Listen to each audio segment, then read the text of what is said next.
It all began with a man whose wealth was impossible to ignore. From the moment he walked into the restaurant, it was clear that he carried himself with a sense of entitlement that only comes from years of privilege and success measured in numbers rather than character. The kind of person who believes the world bends to his desires simply because he can afford to buy the view, the table, the wine, and the attention. Every step he took, from the polished shoes that clicked against the marble floor to the perfectly tailored suit that seemed designed to announce his status, radiated confidence, or more accurately, arrogance.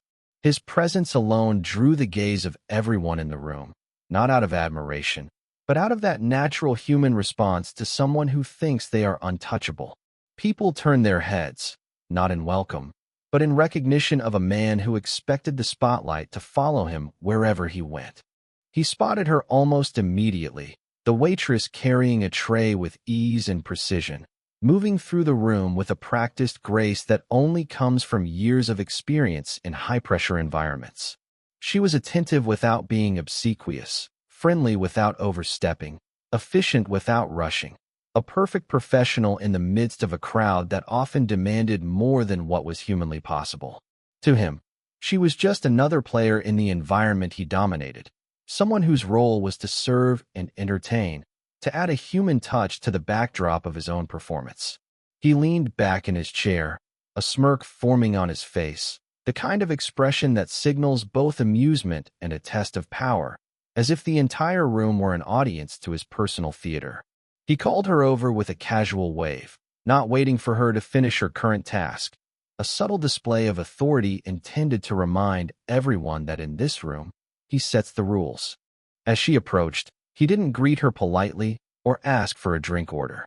Instead, he delivered a statement that carried a challenge hidden inside a joke, a line that was meant to provoke a reaction and draw a laugh at someone else's expense. His voice carried easily, confident and unyielding, the tone of a man accustomed to being obeyed without question. He dared her to dance, a suggestion wrapped in mockery, designed to amuse the other patrons and reinforce his own sense of superiority. It was the kind of moment that could make someone flinch, that tested not only professionalism but dignity, the subtle line between compliance and resistance.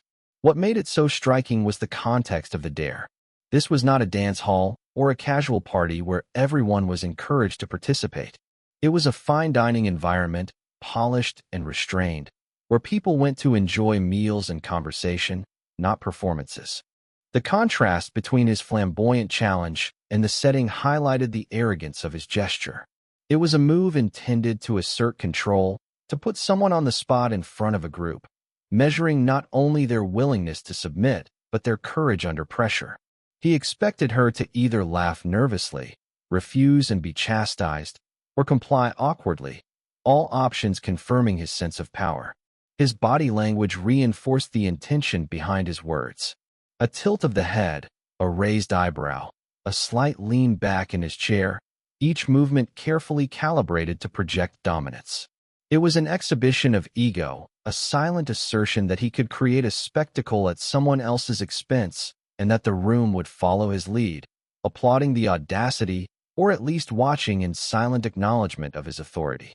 The wealth he displayed through his attire, accessories, and the confidence in his demeanor was a shield, protecting him from challenge and criticism, while simultaneously making the challenge to the waitress seem trivial in his own mind. He underestimated not only her, but also the subtle power that comes from composure and self-respect. In his mind, the millionaire was already the star of the show, and everyone else, including her, was a supporting character whose reactions were predictable, measured, and ultimately under his control. Yet, the very act of daring someone to dance was more than just a request. It was a test of character, a spark that had the potential to ignite something unexpected, even in the polished environment of his choosing. The stage was set, not just physically in the dining room, but socially, psychologically, for a confrontation that would test confidence against arrogance, humility against entitlement, and presence against pretense.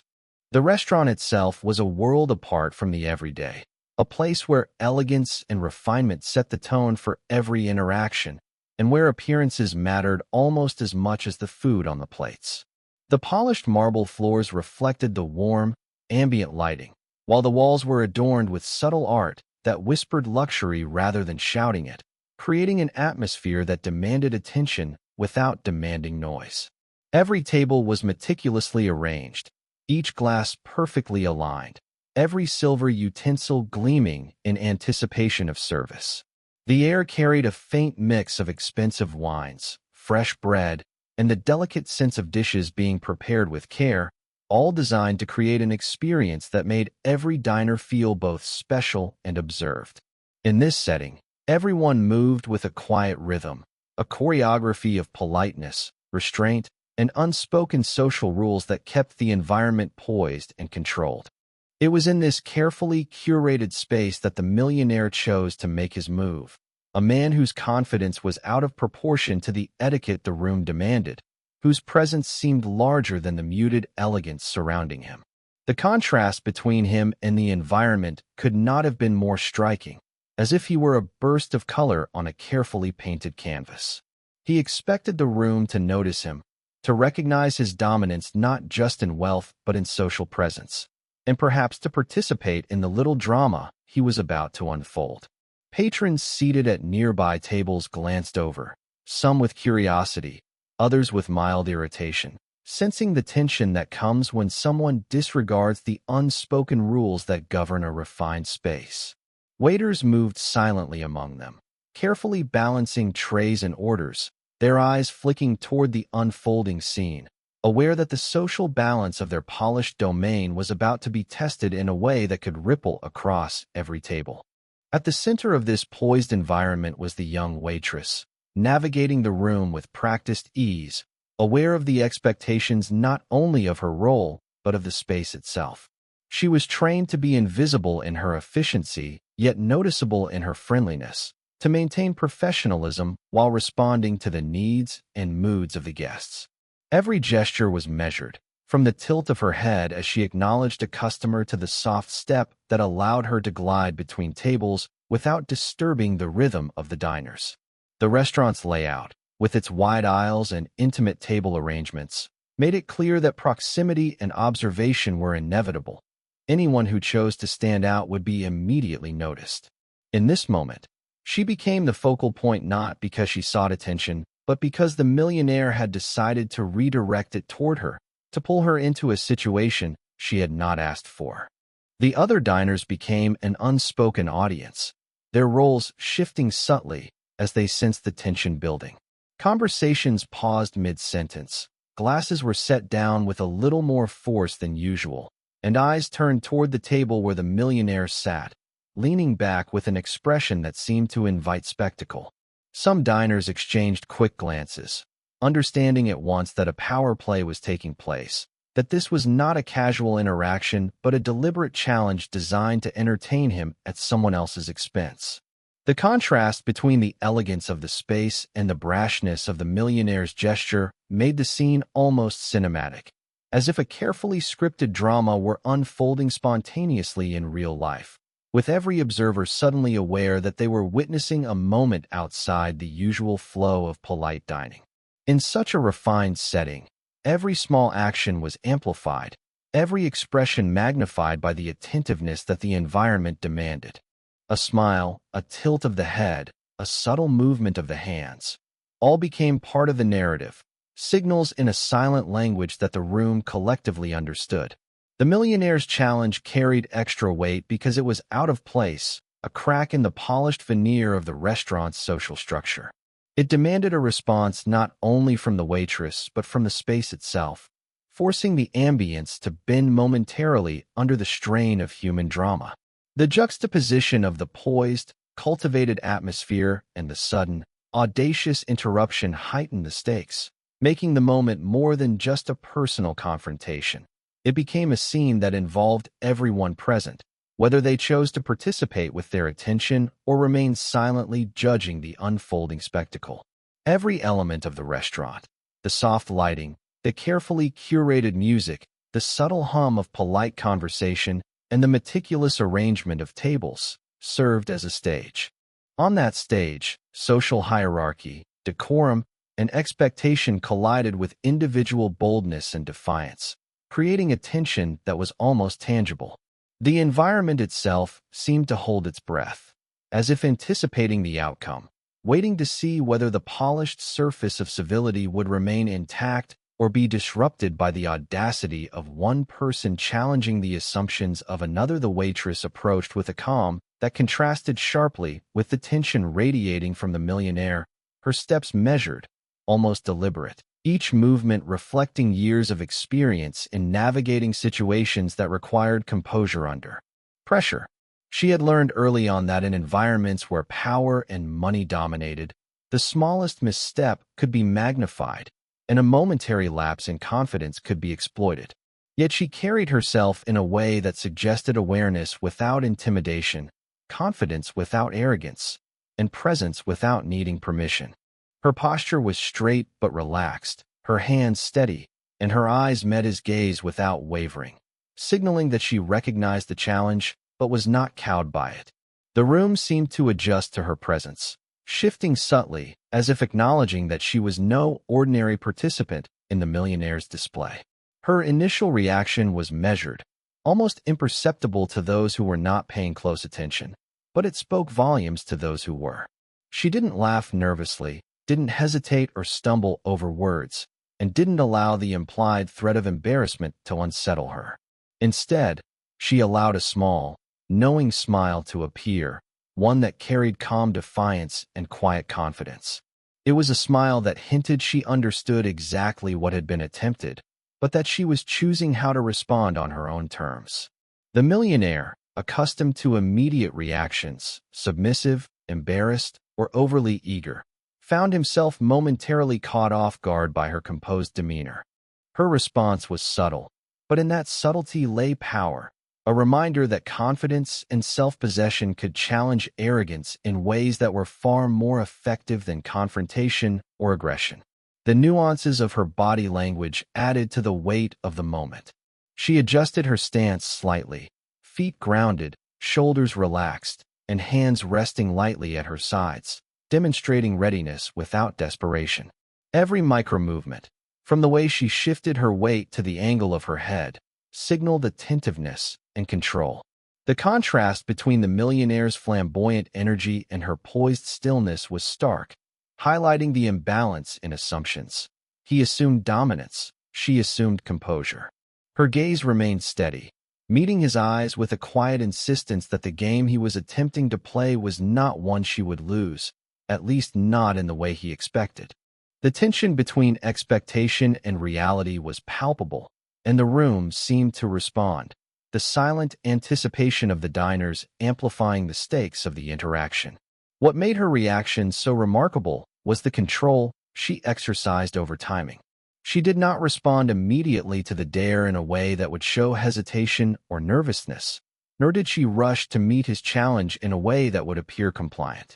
Instead, she allowed the moment to stretch, the pause creating a space filled with anticipation.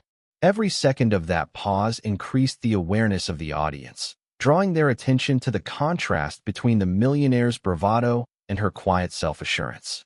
It was a lesson in psychological presence. Sometimes the most effective response is not verbal, not performative, but an unshakable stillness that communicates confidence without a single word. In those seconds, the dynamic began to shift imperceptibly, the balance of perceived power subtly tilting toward her, not because of wealth or status, but because of poise and courage. Her composure was also evident in her interaction with the audience. She acknowledged the eyes that had turned toward her with a polite nod and a calm awareness, maintaining her professionalism while subtly reclaiming control over the narrative.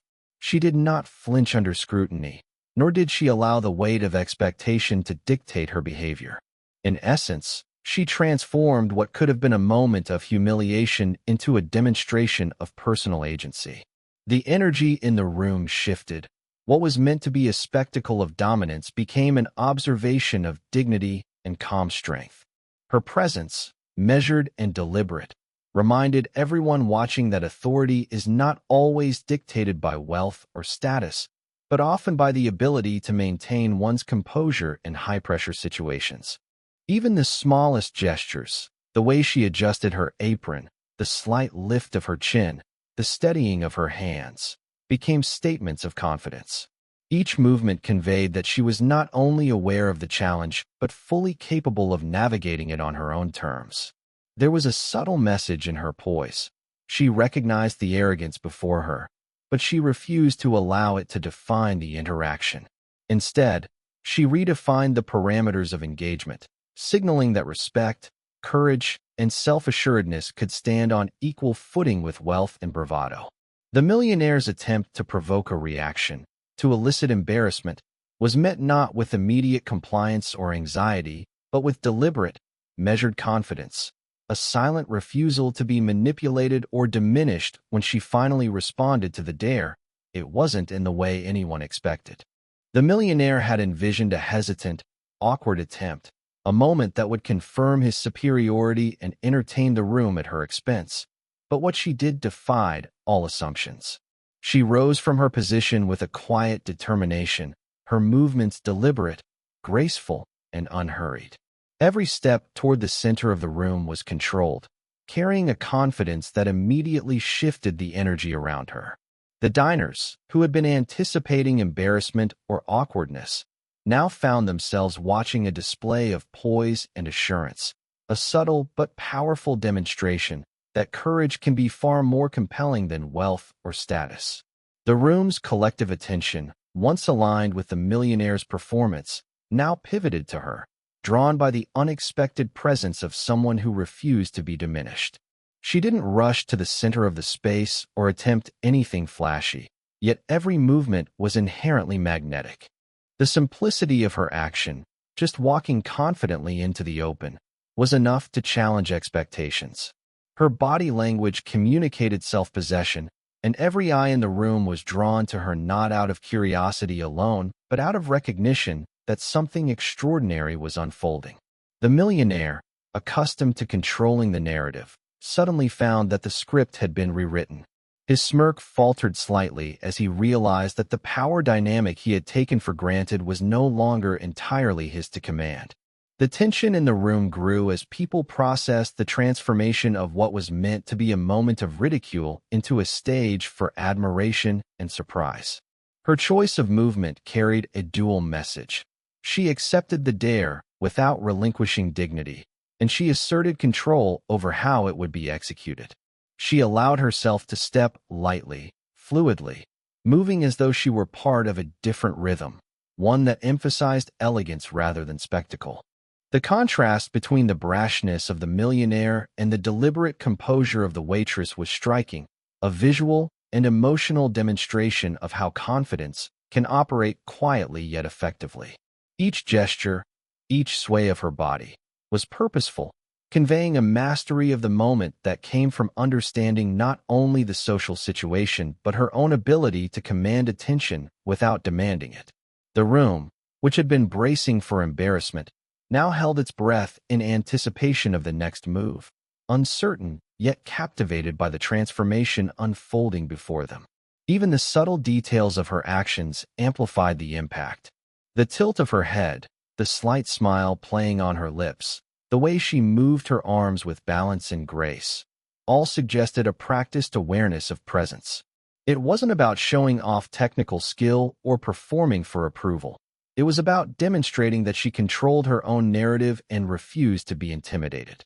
The millionaire's challenge, intended to provoke and humiliate, became the catalyst for a display of integrity, courage, and quiet defiance. Each motion was calculated to maintain dignity, while also embracing the opportunity to turn the unexpected into a moment of empowerment. In a room full of people who had been primed to laugh at someone else's discomfort, she became the focus of admiration without even trying. The dynamic between her and the millionaire shifted in those seconds. What had started as a one-sided display of arrogance now became a shared experience, a silent contest of presence, where composure and courage began to outweigh wealth and ego. The millionaire's initial confidence, the smirk that had invited attention, gave way to surprise, perhaps even a hint of respect, as he realized that the moment he had orchestrated for his own amusement had taken on a life of its own. The audience felt this shift intuitively. Laughter and whispers, initially expected to be at her expense, were replaced by a palpable sense of suspense, anticipation, and eventually, admiration. The contrast between his assumption and her execution created a tension that made every second feel prolonged, every movement heavy with significance. There was also a subtle psychological element in how she approached the challenge. By controlling the tempo, by choosing not to rush or to overperform, she dictated the audience's perception of the moment. She turned a potentially embarrassing situation into a demonstration of mastery over self and circumstance. In doing so, she disrupted not only the millionaire's expectation but also the social assumptions of the room. The diners, who had been primed to witness humiliation, now witnessed courage and poise elevated into a form of subtle spectacle. Her action became a lesson in presence, in the power of timing, and in the ability to transform a challenge into an opportunity, making the moment unforgettable, not through extravagance but through composure, strategy, and confidence. The moment she began to move, the reaction of the crowd was immediate, though at first it was barely audible, almost imperceptible. The subtle shift in the room came from people leaning slightly forward in their chairs, eyes widening just enough to register surprise. Conversations that had been in progress faltered mid-word. Forks and glasses paused in midair as everyone tried to process what they were seeing. What had been expected to be an awkward, perhaps even humiliating moment had transformed into something else entirely. The diners, who had been bracing themselves to witness embarrassment, now found themselves caught in the intrigue of a bold display that none of them could have anticipated. The energy in the room began to change, almost like a tide turning imperceptibly, drawing attention not to the millionaire's bravado but to her presence, her confidence, and the elegance with which she carried herself. The shock was not only in the unexpectedness of her actions, but in the quality of her performance. Every step she took was measured, every gesture precise, conveying both skill and fearlessness. She danced not for the sake of the dare, but as a statement of autonomy, a quiet declaration that she would not be diminished or laughed at. Each subtle movement carried weight, commanding the gaze of everyone around her, as though she had become the central axis of the room. Patrons who had been distracted by the glittering ambience, the soft music, or even their own conversations now found themselves united in a single focus. The air seemed to hold a collective breath, every person processing not just the act itself, but the underlying message, that confidence and courage could upend expectation and command respect. The millionaire, meanwhile, experienced a shift of his own, one that was almost imperceptible at first, but increasingly evident as the moment stretched. His smirk, which had carried the arrogance of assured dominance, faltered slightly. A flicker of surprise crossed his expression, quickly replaced by disbelief. He had anticipated laughter. He had counted on awkwardness. He had assumed the narrative was firmly in his control, yet the reality defied every assumption. The room, which he thought would serve as a stage for his amusement, now felt like a stage for her empowerment. The silent recalibration of attention was palpable. The crowd, sensing the disruption of expectations, collectively acknowledged that something remarkable was happening before their eyes. Every eye on her validated her choice to accept the challenge not passively, but with audacity, and the magnitude of that validation rippled across the room. The reactions were varied but unified in astonishment. Some diners leaned back in their chairs, mouths slightly open, unable to reconcile what they had anticipated with what was occurring. Others whispered to each other, their voices hushed but tinged with admiration, attempting to describe in words the unexpected elegance and confidence they were witnessing.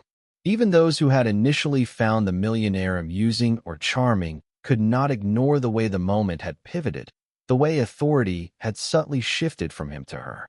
She had, in a matter of seconds, redefined the social dynamic of the room, transforming a situation designed to humiliate into one that celebrated courage and dignity. It was not just a performance, but a revelation, a demonstration of how presence and self-assurance could capture the collective attention of an audience without a word or forced spectacle. What made the crowd's response so profound was its immediacy and intensity. Shock quickly gave way to awe as her movements unfolded. People found themselves drawn in, not because of the challenge itself, but because of how she embraced it, turning vulnerability into strength. Laughter, which had been expected to serve as a tool of derision, was replaced by murmurs of amazement.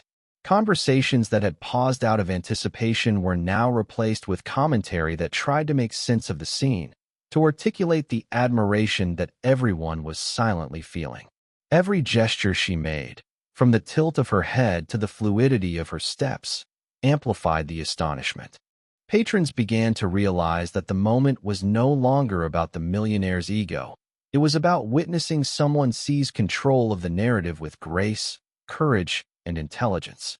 Even the staff, who were trained to remain neutral and professional, could not completely mask their surprise.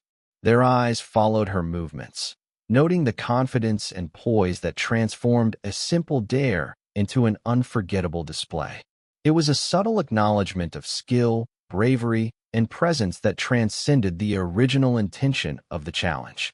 In those moments, the room was collectively awake, every observer momentarily suspended in recognition of an extraordinary turn of events, a shared experience that would linger long after the final movement.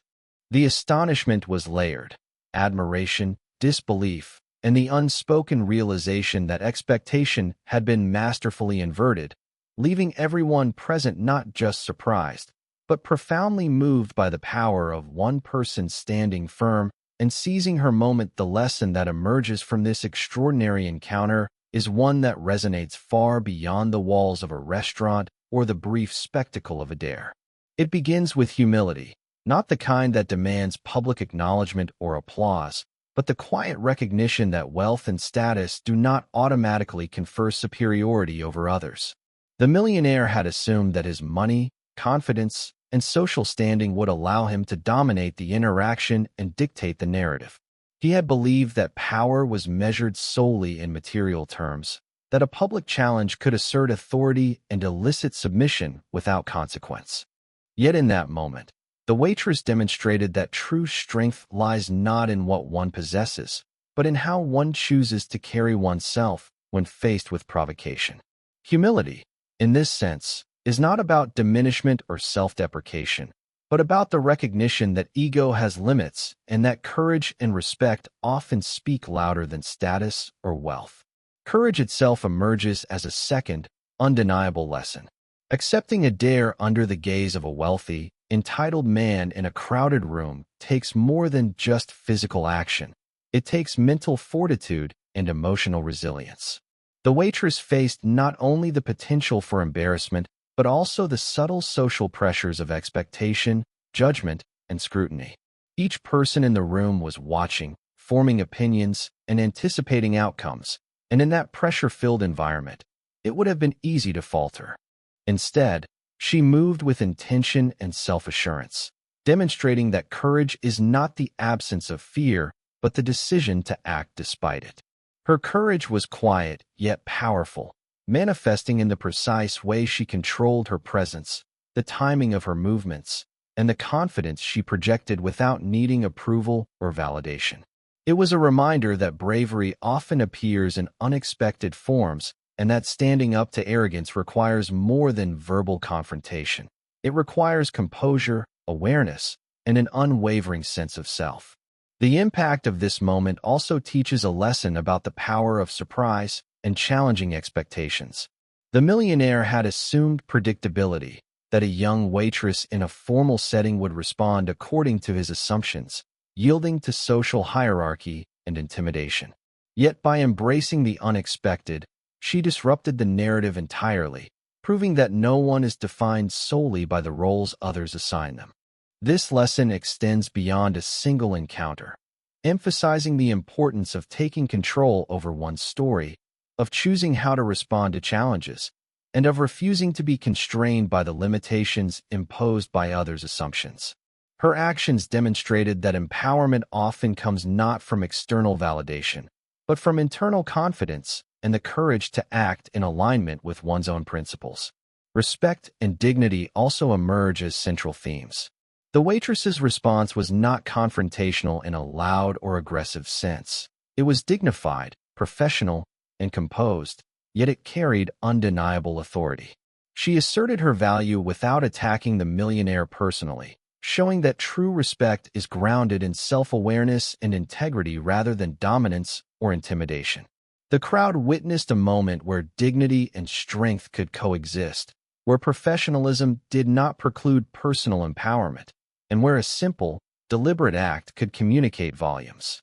In a world where arrogance and entitlement often dominate social interactions, her example illustrates that maintaining respect for oneself while asserting presence is a powerful form of influence, one that commands attention and admiration naturally rather than forcing it.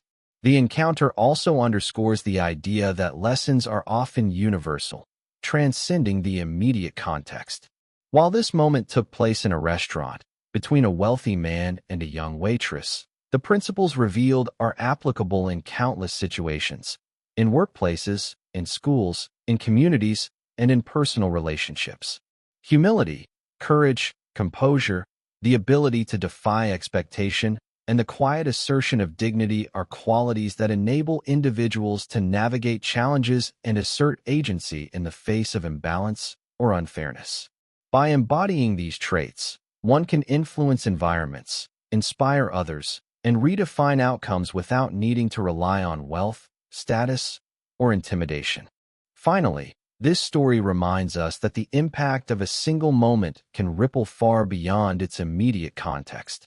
A brief interaction, a daring decision, and a confident response can alter perceptions, shift dynamics, and leave a lasting impression on everyone who witnesses it. The waitress's choice to embrace the challenge, transform it into an opportunity, and respond with poise created not only astonishment, but a lesson in character that resonates far beyond that room.